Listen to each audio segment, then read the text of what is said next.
Leí hace unos días acerca de tomarse los viajes como terapia interior.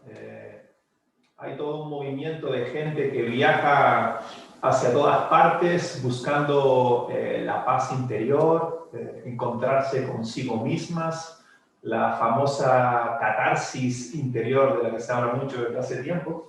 Y había una chica en un blog, hay muchos blogs de este tipo de viajes, hablando de sus experiencias y de lo positivo de viajar, que titula uno de sus artículos, ¿Cómo sané mi corazón roto gracias a un viaje? Dice, cuando viajo veo el mundo, pero también me observo a mí.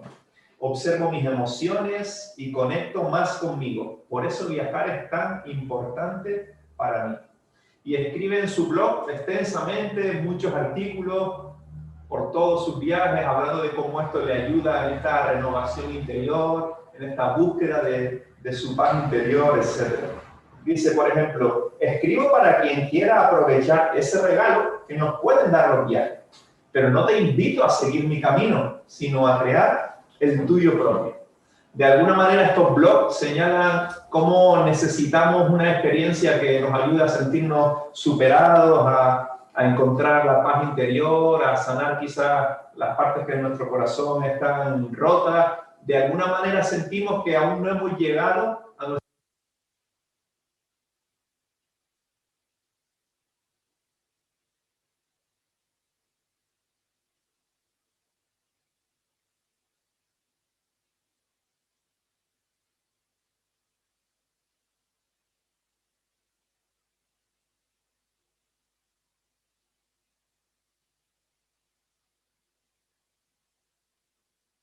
Nos sumergimos en otro mundo, casi literal. Se nos llenan los sentidos de diferentes sabores en la gastronomía, olores, la realidad a nuestro alrededor, colores, un amanecer, un atardecer, el olor de un croissant en París, las obras de arte que comunican y conectan, una cerveza belga en la cercanía del Grand Place o un chocolate artesanal, dice, que te lleva al cielo. Todo un tono espiritual y profundo en cómo expresan la experiencia en sus viajes. Que los viajes son una experiencia extraordinaria es obvio, a todos de hecho nos encanta viajar, no lo hacemos más porque es bastante elitista y no es tan fácil pasarnos el año de viaje en viaje. Y claro que los buenos viajes tienen esa capacidad de renovarnos, de hacernos sentir bien, de encontrarnos con partes de nosotros en las que no habíamos pensado hacía tiempo. Y al final, la realidad de los viajes de la que hablan estos blogs, sabores, olores, colores, señalan a aquel que ha creado toda esa realidad. Son como luces, focos que están señalando a aquel que ha generado toda esa realidad hermosa que está a nuestro alrededor. ¿Los viajes tienen el potencial de ser una gran experiencia? Claro que sí, pero siempre terminas un viaje, no sé si te ha pasado, y estás terminando el viaje y estás deseando comenzar otro. O incluso aún estás en medio del viaje, de las excursiones, de las comidas, y estás pensando, ya solo quedan 2 días, ya solo queda un día, se va a acabar. No satisface completamente. Señala el agudo C.S. Lewis, si encuentras deseos en ti que no encuentran satisfacción en este mundo, lo más probable es que hayas sido creado para otro mundo. Y de alguna manera el viajar, el salir de tu mundo hacia otro mundo, te da un poco de esa experiencia que nuestro corazón anhela. Nuestro corazón anhela otro mundo de alguna manera. Hay un bloguero en la Biblia que escribió un libro de más de 66 capítulos hace casi 3000 años ya, se llama Isaías, y también hizo un viaje en su interior como a otro mundo, y experimentó también una gran renovación. En este caso, hizo un viaje, tuvo un encuentro, ahora sí, literalmente con su creador, con el creador de toda la realidad que tenemos a nuestro alrededor. Y este viaje sí que satisface los deseos más profundos de nuestra alma. Isaías vivió en un tiempo en el que el supuesto pueblo de Dios necesitaba desesperadamente una renovación. Isaías está lleno de textos bíblicos que señalan que el pueblo de Dios estaba en problemas con Dios. Por ejemplo, en Isaías capítulo 2, A partir del versículo 6 hay un tono ahí muy fuerte acerca de lo lejos que el supuesto pueblo de Dios estaba de su Dios. Dice Isaías 2:6, has abandonado a tu pueblo porque están llenos de astrólogos de oriente, de adivinos, hacen tratos con extranjeros, su tierra está llena de oro, de plata, sus tesoros son incalculables, en su tierra abundan los caballos, sus carros de guerra son incontables, tenían de todo en este mundo, pero le faltaba una cosa. Sigue diciendo el texto en el versículo 8, su país estaba lleno de ídolos, está lleno de ídolos. El pueblo adora la obra de sus manos, lo que han hecho con sus propios dedos, al que se le humilla, a la humanidad se le desagrada, al hombre se le humilla. Se habían despreocupado de algo a lo que Dios le da muchísimo valor, se habían despreocupado de los pobres, de los más débiles. Dice de hecho el texto al final del 9, imposible que los perdones. Grandes problemas. Dice luego el 10, métete en la roca, escóndete en el polvo ante el terror del Señor y el esplendor de su majestad. Las cosas definitivamente no estaban bien en tiempos de este viajero, en tiempos de Isaías. El supuesto pueblo de Dios estaba en problemas con Dios. Pero Dios, que jamás se rinde, veremos en nuestro texto para hoy cómo trata con una persona, cómo trata con Isaías. Isaías tiene un encuentro con Dios que le renueva, que le impulsa para comunicar al pueblo de Dios las palabras del Señor. Y vamos a verlo en Isaías capítulo 6. Vamos a estar ahí en Isaías 6, versículos del 1 hasta el 8. Y es el texto que tiene el valor que vamos a tratar hoy. Recuerdan que estamos viendo los valores fundacionales, fundamentales de nuestra iglesia, estos 10 valores, y estamos hoy en el valor número 8. De manera explícita dice así. 8. Alentar a las iglesias, los líderes y los pastores. Nos comprometemos con alentar a los pastores y otros líderes en la renovación personal y congregacional, así como fomentar una mayor participación en la meta de la proclamación del Evangelio en el mundo. Este valor tiene que ver con renovación personal, a la cual la Biblia nos habla, con renovarnos continuamente, también que esto redunde en renovación congregacional, pero además el valor apunta a que no queremos hacer esto solos, sino en esta renovación a la que estamos llamados, a la que queremos sumarnos, por eso está entre nuestros valores. Queremos vivirla también con otros líderes, con otras iglesias y juntos, a medida que nos entusiasmamos con Dios, nos ponemos al servicio del Evangelio, como cita al final este valor. Y el texto, Isaías 6, del 1 al 8, que viene con este valor, es perfecto. Describe cómo Isaías experimentó justo eso. Si queremos resumir un poquito lo que este valor extenso dice en la vida de Isaías, es así. Isaías es alentado, renovado e impulsado. Y vamos a leer nuestro texto ahí en Isaías capítulo 6, comenzando en el versículo 1. Dice, en el año que murió el rey Usías, vi yo al Señor, sentado sobre un trono alto y sublime, y sus faldas llenaban el templo. Por encima de él había serafines, cada uno tenía 6 alas. Con 2 cubrían sus rostros, con 2 cubrían sus pies y con 2 volaban. Y el uno al otro daba voces diciendo, Santo, Santo, Santo, el Señor de los ejércitos. Toda la tierra está llena de su gloria. Y los quiciales, los ejes de las puertas se estremecieron con la voz del que clamaba, y la casa se llenó de humo. Entonces dije, ¡ay de mí, que soy muerto! Porque siendo hombre inmundo de labios y habitando en medio de pueblo que tiene labios inmundos, han visto mis ojos al Rey, el Señor de los ejércitos. Y voló hacia mí uno de los serafines, teniendo en su mano un carbón encendido, tomado del altar con unas tenazas, y tocando con él sobre mi boca, dijo, he aquí que esto tocó tus labios, y es quitada tu culpa, y limpio tu corazón. Después oí la voz del Señor que decía, ¿a quién enviaré? ¿Y quién irá por nosotros? Entonces respondí yo, heme aquí, envíame aquí. Tenemos aquí a un joven Isaías. Tiene que ser así porque después de este encuentro con el Señor, Isaías tiene más de 50 años de ministerio. Isaías en este momento un hombre corriente, un hombre con sus talentos, un hombre también con sus debilidades, un hombre en medio de un pueblo frío para con Dios, pero esta visión, este viaje que hace este bloguero, que hace Isaías, lo impacta, lo cambia para siempre.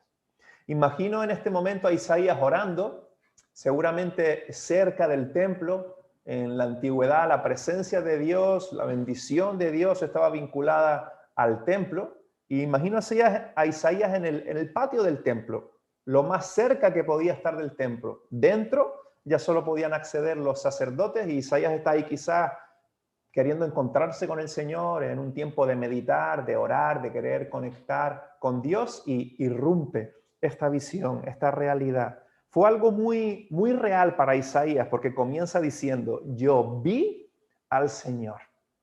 Y vamos a ver juntos el texto en 3 episodios.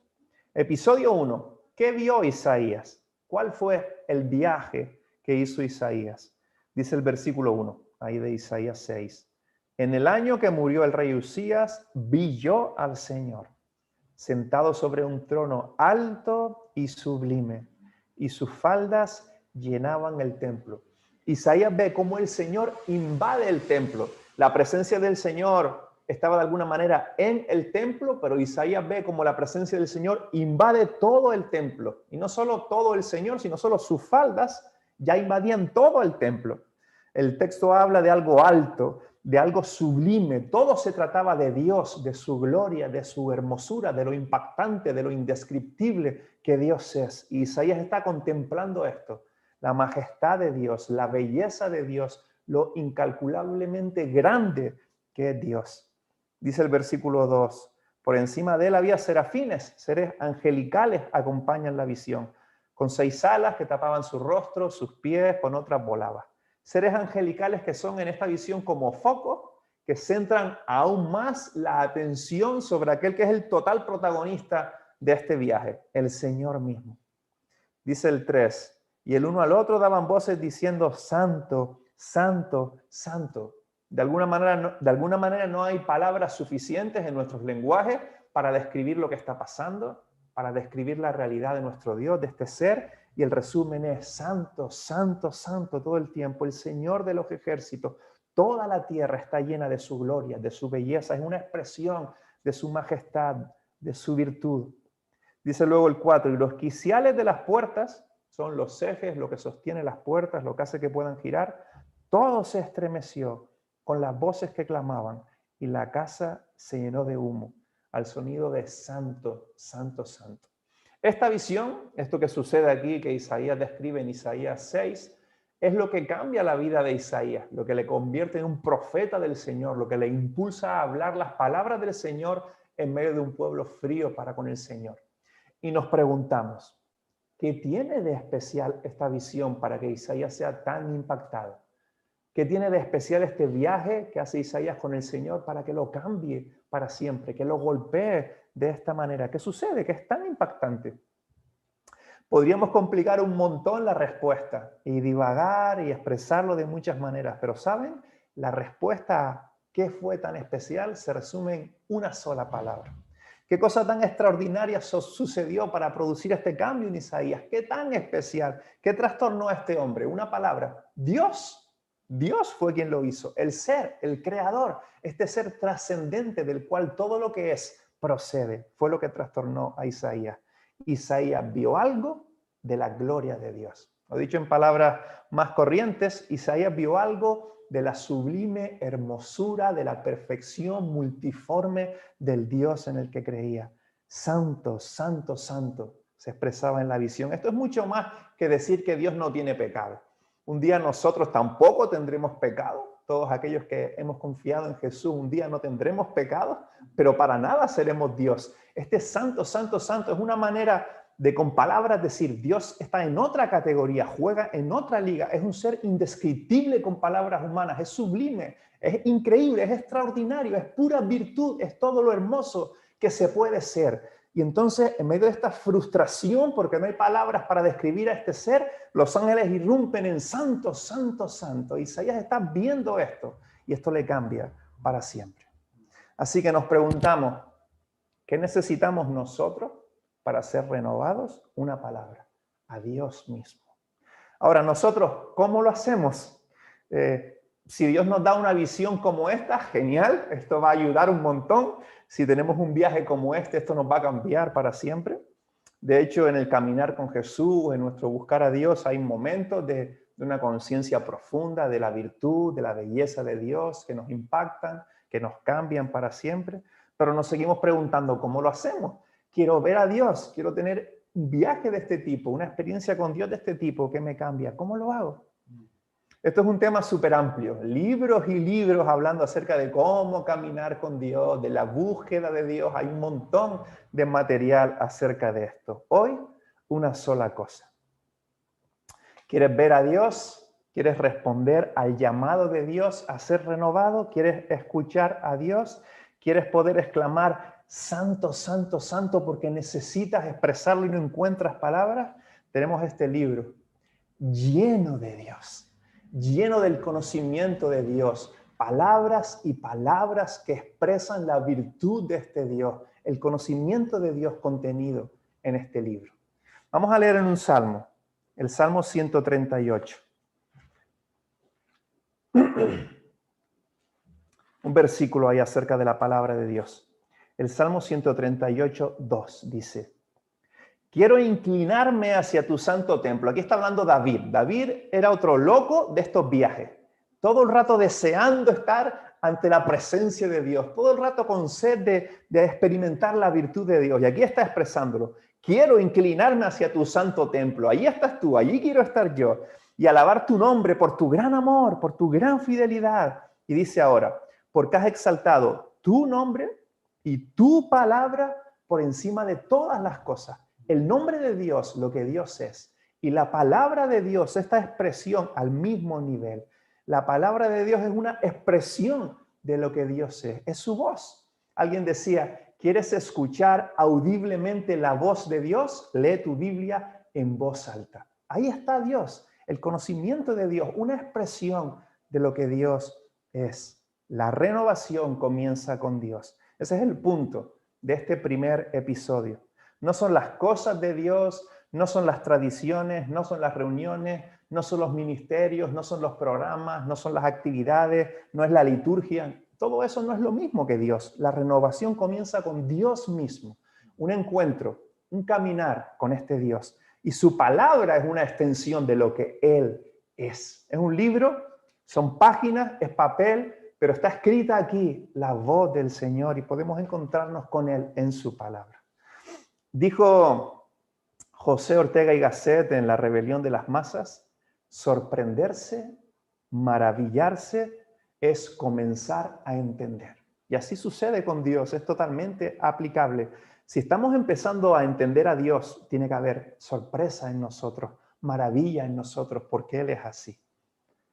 La semana pasada le hacían una entrevista a este famoso pastor, a John Piper, un hombre ya con 74 años, más de 30 años como pastor, decenas y decenas de libros escritos, pero le preguntan por la renovación espiritual y su respuesta es muy básica.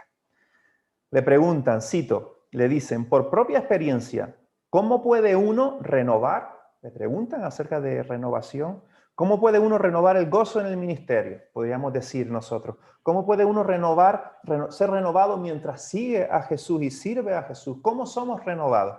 Y responde John Piper, cito, mi respuesta más básica acerca de cómo vivir en continua renovación, mi respuesta más básica es, permanece en la palabra cada día por tu propia alma. No dejes de leerla hasta que encuentres alguna promesa dulce y preciosa que supla tu necesidad ese día, hasta que tengas tu viaje, hasta que tengas tu encuentro con Él. Dice al final, yo sobre todo peleo esa batalla por el gozo con la palabra de Dios cada día. Isaías también lo expresa y de una forma súper bonita en Isaías 55, versículo 10. Hay unos versículos ahí que tienen cierta fama, pero vamos a leer luego un poquito más. Dice Isaías 55, 10. Porque como desciende de los cielos la lluvia y la nieve y no vuelve allá, sino que riega la tierra, la hace germinar y producir, y da semilla al que siembra y pan al que come, así será mi palabra que sale de mi boca. No volverá a mí vacía, sino que hará lo que yo quiero y será prosperada en aquello para que la envíe. Y dice ahora describe un poco con mucha metáfora, de forma muy bonita, la vida que produce la palabra en nosotros. Dice el 12, porque con alegría saldréis y con paz seréis vueltos. Los montes y los collados levantarán canción delante de vosotros y todos los árboles del campo darán palmadas de aplauso. En lugar de la zarza crecerá ciprés y en lugar de la ortiga crecerá arrayán. Y será Jehová por nombre, por señal eterna que nunca será raída. La vida, la exultación, la renovación que la palabra produce en nosotros, aquí con mucha metáfora, los montes levantarán canción, la zarza, una planta con espinas que no nos gusta, donde había zarza crecerá ciprés. Todo esto es lo que produce la voz del Señor en nosotros. Y esto sé que es un clásico, tiempo con la palabra de Dios, pero a que no siempre es tan fácil, a pesar de que quizás de forma teórica sabemos que es importante, a que no siempre es tan fácil. Confieso que para mí ha sido muy difícil por temporadas. Como decía alguien, viendo más la Biblia como un cuadro que enseñar a otros, como un cuadro que mostrar, viéndola más como un cuadro que como una ventana que puedes abrir para verlo todo, descubrirlo todo, hermosura infinita y un conocimiento infinito acerca de quién Dios es, quiénes somos nosotros también, acerca de la realidad, una ventana donde encontramos todo. Así que no dejemos que se nos pase la vida al margen de la palabra de Dios. No lo permitamos, no permitamos perdernos el tesoro que tenemos en estas palabras, que es Dios mismo. Así que valor número 8, por cuanto estamos comprometidos con la renovación espiritual, estamos comprometidos con Dios y estamos comprometidos con la palabra de Dios. Episodio 2, la reacción de Isaías.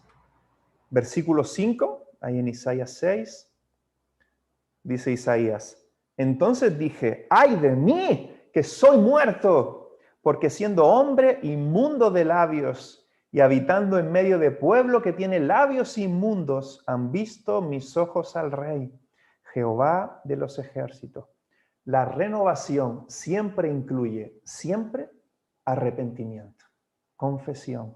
Y no estoy hablando de esa primera vez para salvación, una vida de arrepentimiento, una vida en la que reconocemos nuestra falta y nuestra debilidad siempre, da igual en qué punto estemos, de madurez, de ministerio, da igual.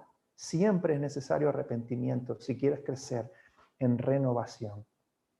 Dice el 6, y voló hacia mí uno de los serafines, teniendo en su mano un carbón encendido, tomado del altar con unas tenazas. Un serafín toma un carbón del altar. En el altar era donde se hacían los sacrificios de animales que sustituían a las personas. La culpa de las personas de alguna manera se ponía sobre el animal y la persona no era castigada y condenada, sino que el animal era castigado y condenado. Totalmente apuntando a la realidad de Jesús, que es entregado por nosotros, condenado por nosotros, sacrificado por nosotros, para que nosotros en vez de castigo recibamos vida, perdón y salvación. Dice el 7, y tocando con él sobre mi boca, dijo, he aquí que esto tocó tus labios y es quitada tu culpa y limpio tu pecado. El episodio 2, la reacción de Isaías, va de arrepentimiento. Y el arrepentimiento puede doler un poco. Un carbón encendido en los labios puede doler, pero qué libertad. Qué libertad trae confesar. Y qué libertad trae también el perdón de Dios sobre nuestras vidas. Dice Juan 1:7, la sangre de Jesucristo, el Hijo de Dios, nos limpia de todo pecado. Qué libertad trae el arrepentimiento. ¿Sabes? Los 39 primeros capítulos de Isaías mayormente tienen que ver con juicio por el pecado, un llamamiento al arrepentimiento en este pueblo frío para con Dios. Dice un autor, Judá tenía apariencia de piedad, pero su corazón era corrupto. pero hay esperanza. Los 27 siguientes capítulos mayormente son un mensaje de perdón, de consuelo, de esperanza. Isaías 53:5, por ejemplo, dice, mas él, refiriéndose con total claridad a Jesús, mas él herido fue por nuestras rebeliones, molido por nuestros pecados. El castigo de nuestra paz fue sobre él y por su llaga fuimos nosotros curados. Así que en este momento tenemos que preguntarnos, ¿qué hay en nuestro corazón? Es imposible la renovación si no hay confesión, sin una vida de arrepentimiento. Y repito, no estoy hablando solamente de personas sin Jesús hoy. Estoy hablando de cada uno de nosotros. Estoy hablando de mis luchas con buscar primero mi comodidad. Estoy hablando de mis luchas con hacer bien con las palabras que salen de mi boca, con mis luchas con amar bien a mi familia, con mis luchas y no anteponer mi temor y mis inseguridades al servicio a los demás. Ver esta luz extraordinaria de Dios siempre pone de relieve nuestra debilidad, las partes rotas en nuestro corazón, que incluso no somos conscientes. Pensamos que hemos llegado a un punto que quizás ya no necesitamos tanta gracia, pero esta luz de Dios, este santo, santo, santo, ilumina todo eso y tenemos que arrepentirnos. Es interesante que Isaías confiesa acerca de sus labios y el carbón que el serafín coge lo pone en sus labios, en lo que él había confesado, en lo que él había reconocido. Así que, ¿cómo tratas a las personas a tu alrededor? ¿Cómo va tu ira? ¿Cómo reaccionas a las circunstancias en el día a día? ¿Cómo va tu sacrificio y tu amor por los demás? ¿Cómo van tus palabras? ¿Cómo van los anhelos, los deseos más profundos de tu corazón? ¿Con qué tienen que ver? ¿Qué es lo que realmente te alegra y te satisface y deseas que quizás no tiene nada que ver con Dios? ¿Cómo tratas a los demás, a tu familia, a tus amigos, a tus vecinos? ¿De qué te estás llenando? ¿Te está llenando de Dios, de su amor o de cosas corruptas, de basura? ¿Cuál es el deseo de tus ojos? ¿Hacia dónde te quieren llevar tus pies? ¿Qué actitudes llevas tiempo arrastrando que no has confesado, que no has decidido dejar atrás?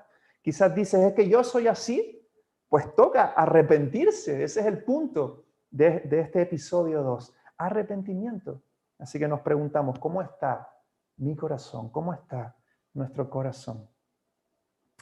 Si la luz de Dios no llega a iluminar esa oscuridad, no podremos ser impulsados a la misión de Dios. No podremos amar como Dios ama.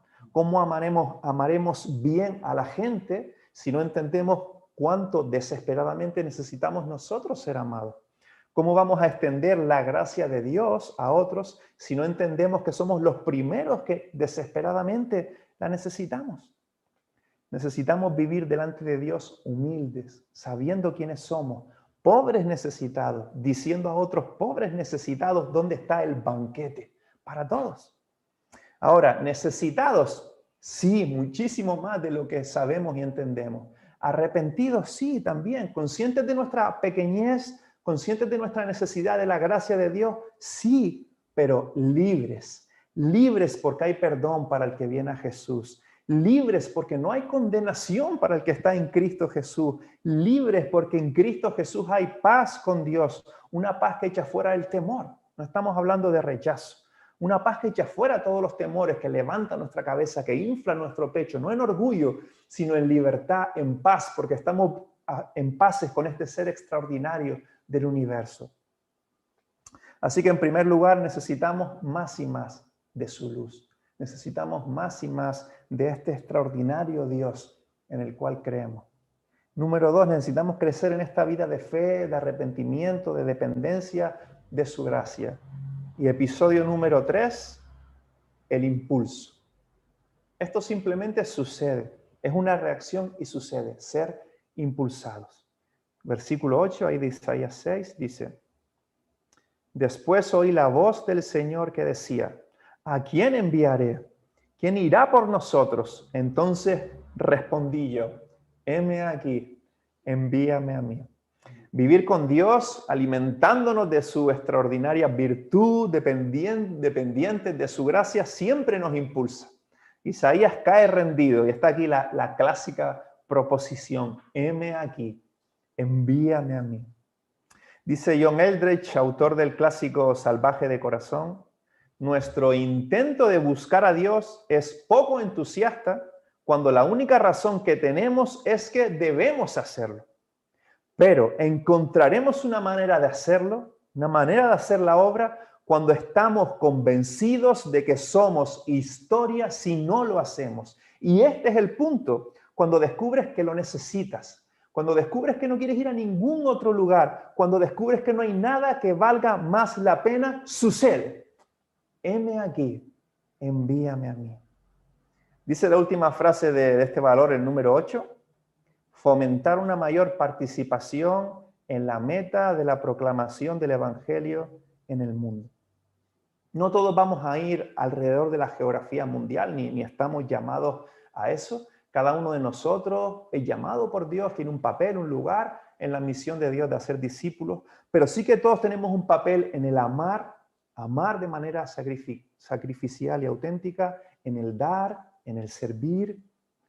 No porque tenemos que hacerlo, ni mucho menos, sino porque hemos estado con Dios. Su gracia está obrando en nosotros y, como decía este autor, estamos convencidos de que somos historia si no lo hacemos. Volvemos a ser realistas. Muchas veces habrán dificultades. Caminar delante de nuestro extraordinario Dios, en dependencia de su gracia, servir a los demás en este mundo, es difícil. La carne, nosotros mismos, el diablo, el mundo, todo nos empuja hacia otro lado. Ni para Isaías fue fácil. A veces idealizamos a estos personajes de la Biblia porque nos gustan sus historias, pero eran personas de carne, de hueso, como tú y yo. Para él tampoco fue fácil. Mira lo que sucede luego. En los versículos 9 y 10, Dios le dice a Isaías cuál va a ser su misión. Le dice, Isaías, tu misión va a ser difícil, la gente no te va a escuchar, tu ministerio casi no va a tener fruto o ningún fruto, y eso es lo que tienes que hacer, comunicar mis palabras en medio de un pueblo frío para con Dios y sin resultado. Y Isaías, en el versículo 11, un par de segundos después de haber dicho, heme aquí, envíame a mí, dice, versículo 11, yo dije, Isaías, ¿hasta cuándo, Señor? Es una lucha, pero la lucha vale la pena intentarlo.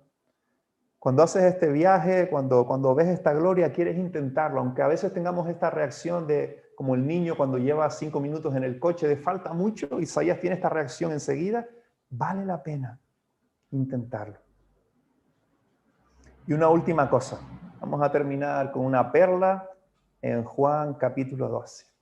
En Juan capítulo 12, el apóstol Juan está hablando de Jesús, está diciendo qué estaba haciendo Jesús en ese momento y cómo estaba reaccionando la gente al ministerio de Jesús. Y hablando de Jesús, para apuntar a esa realidad, a lo que estaba sucediendo, cita a Isaías y dice, como dijo Isaías, y cita a Isaías 6. Y hablando de Jesús y citando Isaías 6, lo que estamos leyendo, dice Juan 12, 41. Isaías dijo esto cuando vio su gloria, la gloria de Jesucristo, y habló acerca de él. La visión de Isaías es acerca de aquel que es la imagen visible del Dios invisible, el Hijo, nuestro querido Jesús. Esa es la gloria que vio Isaías en su visión, que fue un hombre, Jesús, pero que jamás dejó de ser el Dios que sostiene el universo. Y es el mismo que murió por ti, que murió por mí en una cruz, para que todo aquel que confía en él tenga vida para siempre. Vamos a terminar teniendo unos minutos para estar delante de Dios, unos minutos de oración, mientras escuchamos una canción. Es en inglés, yo iré narrando su traducción, y la canción nos anima a confiar en Dios, a ser renovados en Dios, para ser impulsados hacia Dios. Que sea un espacio para orar, para estar con el Señor y con su palabra.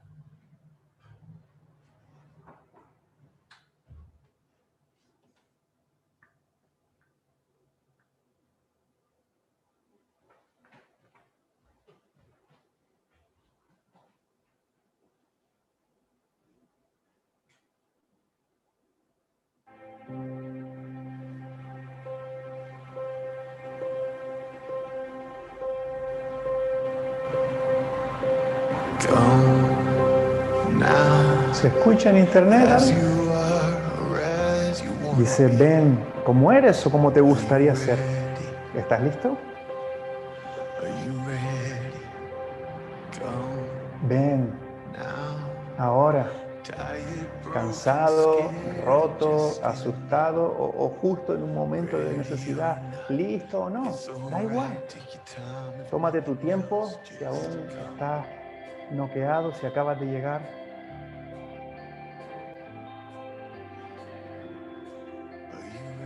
¿Estás listo? ¿Estás listo? Ven. Ahora, trae tus esperanzas, tus sueños, tus dudas, tus cicatrices. ¿Estás listo? ¿Estás listo? Ven.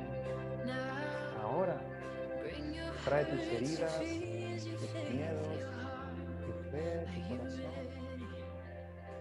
¿Estás listo? No hay lugar como su presencia. No hay tiempo como el ahora. Cada uno de nosotros, dos de nosotros, tres de nosotros, cuéntale ahora, aquí y ahora. Él da la bienvenida al roto. Está bien con lo que ha pasado atrás. No está enojado por ninguno de nosotros. Se acostumbró a Jesús por nosotros. Pero espera con los brazos abiertos y dice, venga.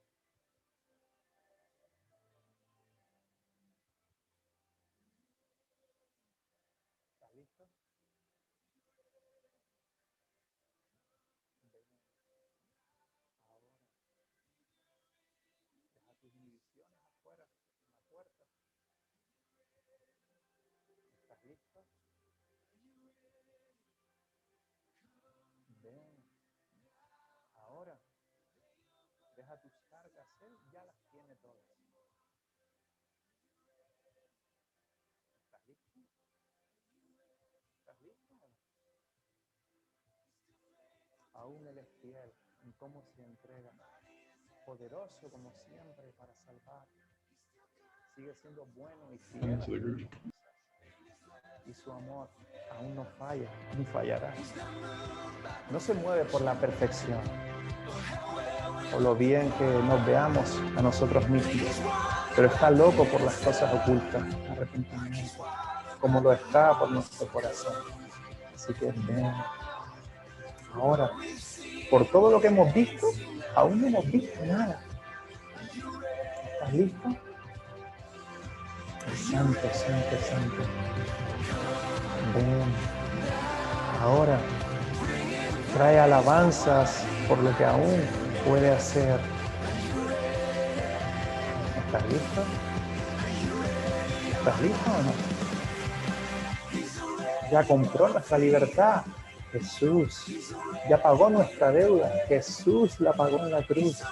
Ya ha hecho el milagro. Uno confía en Él. Ya ha conquistado a la muerte. Jesús resucitó. Es nuestra luz, nuestra salvación. Es nuestra sólida esperanza. Ya ha hecho suficiente por nosotros. Todo lo que podía hacer lo ha hecho. Y aún está haciendo más mientras trabaja ahora en nuestro corazón. Él ya ha visto el final. Ya ha visto incluso a través de nuestra propia historia. Y está obrando en nosotros. Él está en movimiento en nosotros. Ya ha ganado nuestras batallas. Él ya preparó, pavimentó el camino. Él se adelantó a nosotros. Y está listo cuando nosotros lo estemos. Así que ven. Ahora, por todo lo que ya hemos visto, aún no hemos visto nada. ¿Estás listo? ¿Estás listo? Ven. Ahora, tráele alabanzas por lo que aún puede hacer. ¿Estás listo? ¿Estás listo o no? Ven. Padre, gracias por ti. Después de pensar en cómo este pueblo frío por ti, frío hacia ti, y cómo tú envías un mensajero para llamarle hacia ti. Y queremos vernos a nosotros mismos así. Ser más conscientes de nuestras debilidades, de nuestro corazón roto, de nuestro pecado, de nuestra profunda necesidad de ti e ir a ti. Ayúdanos a seguirte descubriendo en este libro increíble que tenemos, en tu palabra, en la Biblia. Danos ojos para verte, danos un corazón para entenderte. Danos conciencia acerca de nuestra necesidad de tu gracia hoy y ahora. E impúlsanos a la misión, impúlsanos a amar, a dar, a servir. Te necesitamos, Señor, y necesitamos tu obra en nuestros corazones. Gracias por tu amor expresado de manera total en la cruz por nosotros, siendo nuestro mediador, nuestro intermediario. Y oramos en su nombre, en el nombre de Jesús. Amén.